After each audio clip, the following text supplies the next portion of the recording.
let's have a little talk about the single that we've just started playing ourselves called The Hudson. Tell us a bit about the single.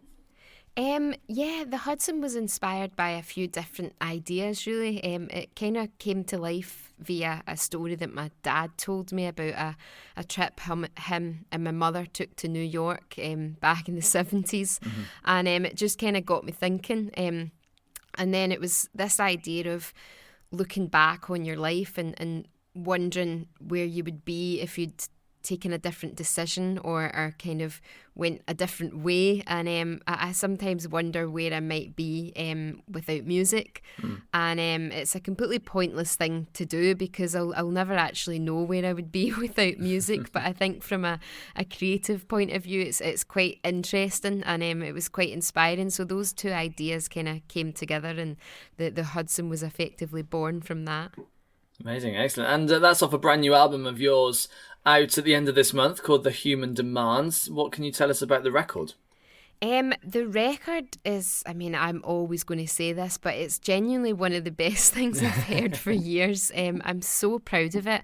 It's filled with kind of really impactful songs about life, about the kind of highs and lows and everything in between that most of us face, just kind of trying to navigate one day after another.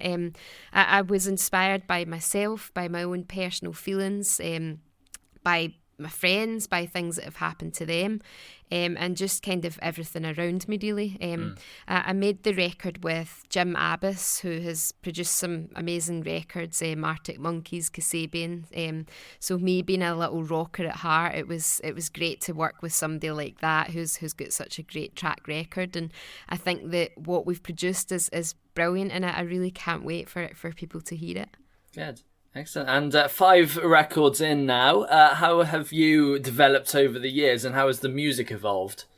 I mean, for me, making music has always been a really natural thing. I want my music to have meaning and I like referring to my songs as little short stories. They all have kind of meaning and stories behind them.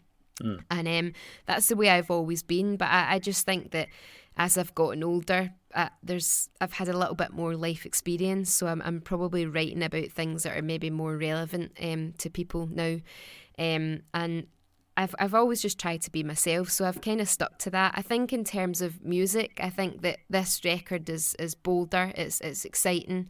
There's a couple of real left field moments on it, and I don't think it really sounds like anything else out there. I can't really think of any other female artists right now that are doing kind of what I do, so I feel quite happy to be kind of standing there doing my thing.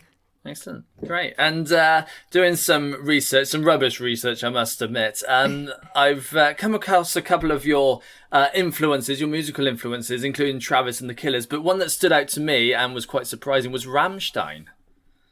I don't think it was necessarily my musical, my kind of influence. My sister's actually a massive fan of Rammstein, so I have been aware of Rammstein for years and years because she absolutely loves them.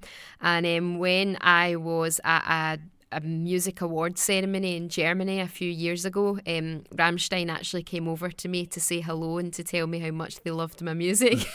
So that was pretty cool, and my sister was insanely jealous. I can't say that they have influenced my sound at all, but I mean, I have a very eclectic music taste, and I listen to a lot of music, and I don't necessarily sound anything like the music that I listen to. I think you can still be influenced and inspired by things, but then kind of put your own slant on it. Yeah, absolutely.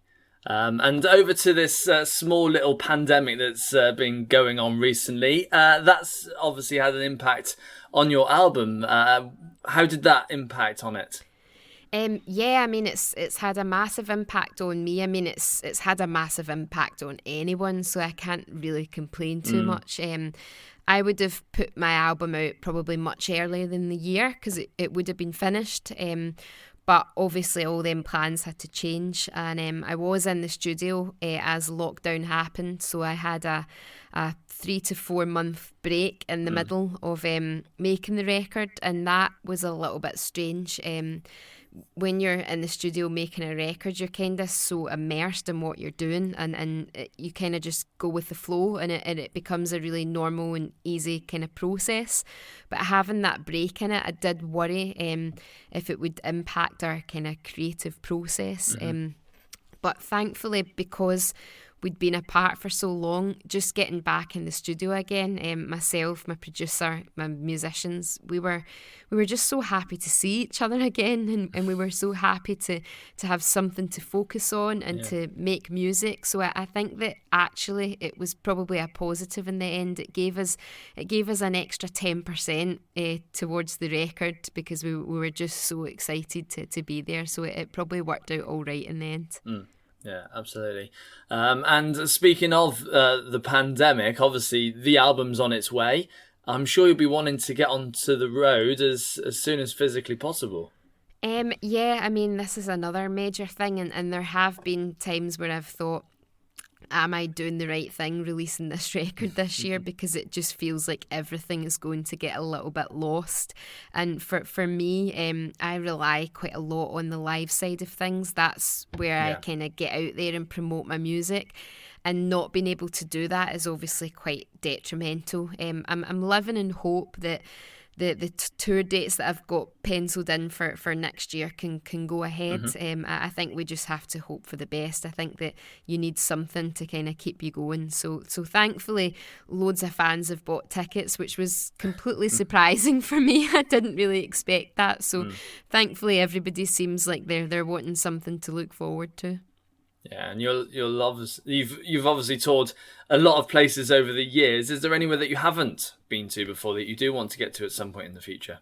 I mean, yeah, I spend a lot of my time around Europe, and that's absolutely great. But I've never really been further afield. So, I mean, I'd love to go and tour in places like Japan and China and things like that if possible. I think that would be really exciting to kind of broaden my horizons and see a little bit of the world, and kind of do some gigs whilst I'm at it. It's obviously just quite difficult getting all over with the band and stuff, but I would love to be able to play in so many different countries. Yeah, amazing. Well, Amy, it's been great having a chat with you. Thank you.